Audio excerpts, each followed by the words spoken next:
Chacha, tunaelewana? Na ninyi ukorofi wa ufugaji mwache. Ng'ombe wenu hifadhini, marufuku. Ukikamatwa yamalize mwenyewe, kipigo hapana. Kasulu oye! Si mmenielewa? Nimesemaje mwenyekiti? Njoo. Haiwezekani. Hujanielewa? Njoo. Toa commitment kwa wananchi wako. Unakubalika sana. Si hekima na busara au nini sijui. Asante sana Mheshimiwa Mkuu kwa nafasi hii. Lakini nikupongeze kabisa kwa jinsi ambavyo umekuwa ukisimama kidete kutatua migogoro hasa ya wafugaji katika kata hii ya Kasulo na maeneo mengine. Ndugu zangu wafugaji, kwanza niombe tumpigie makofi Mheshimiwa DC. Lakini pia kama ulivyosikia, kuanzia leo tukome. Wafugaji tufanye nini? Tukome. Ni marufuku kuchungia kwenye hifadhi. Hatuwezi tukachagua jirani, yule ndio jirani tulie naye. Lakini kule kuna sheria zake na utaratibu wake. Ukipeleka wewe kule mifugo hiyo, Waswahili wanasema ni for your own risk. Kwamba ukikamatwa huko, bwana, sitaki hata mimi mwenyekiti kunipigia simu, leo nimekamatwa imekuwa hivi, na mimi nachoka kumsumbua Mheshimiwa DC, tena ameshatueleza hapa, tena na mimi niende tena kumsumbua. Jamani, naomba tusikilizane na tuheshimu hifadhi. Kuanzia leo tukome kupeleka mifugo kule. Lakini kama alivyotueleza hapa, kipigo mwisho. Kuna watu kule wamepigwa kiasi kwamba mpaka leo wengine walishapata ulemavu kabisa. Sasa hiyo hali yote hayo Mheshimiwa DC ametusaidia sana kuhakikisha kwamba hayo mambo yanakoma. Kwa na sisi kama wafugaji tukubaliane kwamba masuala ya kipigo kule, kama umepigwa au umefata taratibu zote lakini bado wanakuambia kujiongeza, hilo swala iwe mwisho kuanzia leo. Wakituambia kujiongeza, basi mtoe tu taarifa. Na naamini hawatafanya hivyo, maana vikao vilivyopita tulizungumza nao na walimsikia Mheshimiwa DC na walitoa commitment mbele ya DC kwamba hayo mambo hayatajirudia. Na sisi tukome kupeleka mifugo hiyo kule, lakini iwe mwisho wa kipigo. Asante sana Mheshimiwa DC. Shukrani sana. Sasa kaongea vizuri mno. Kipigo mwisho, na ninyi mkome kupeleka ng'ombe hifadhini. Tunaelewana? Very good. Narudi kwenye issue ya yule jamaa aliyehodhi zaidi ya eka 1500.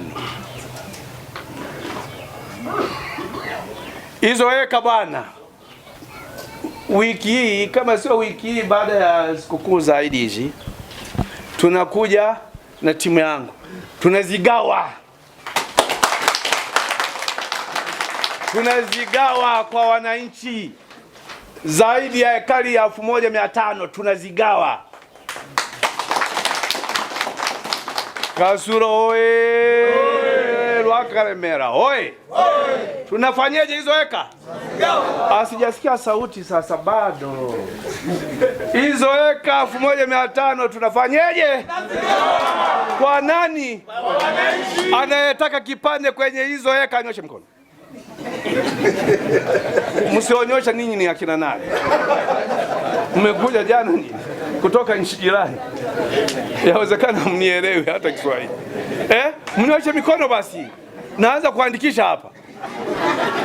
Wewe ngapi unataka? Wewe ngapi unataka? Nataka maika 10. Tumpigie makofi. Mzee Ngware ngapi? 20 anataka makofi. Mtapata wote, karibu wote. Hawa ndo wamekuja baadaye, wamesaidia kurejesha hizo eka. Tuwapigie makofi. Baada ya kugundua kulikuwa na kosa, hawa tena walimrudia Mwenyezi Mungu. Wakaenda kwenye sakramenti ya kitubio, wakatubu, wakasema tunasimama sisi wenyewe, hizi eka lazima zirudi. Hawa wasimameni. Njoo. Hawa ni wanarusa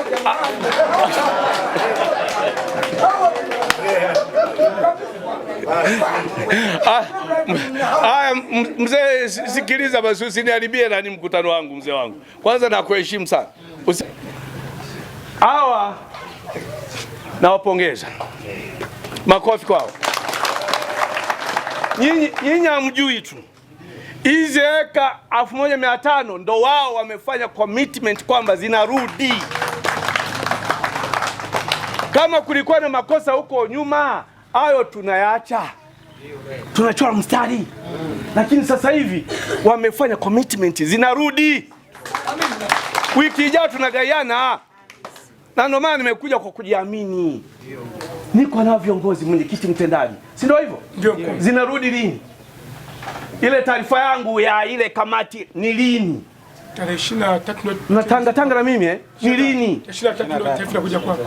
23 kugawa hizo eka lini? Baada ya ripoti ya tume. Yaani tukimaliza 23 24 tunarudi kule kwenda kugawana. Kijiji kizima nitawaomba kule. Wewe hata kama uendi kuomba eneo, nenda kashangae tu, kafanya hivi tu. Tutakuwa tunagawa maji tu pale, wewe nini maji. Vitu kule. Tunahamia huko, si ndio? Ndio. Tanga na mimi. Kakae.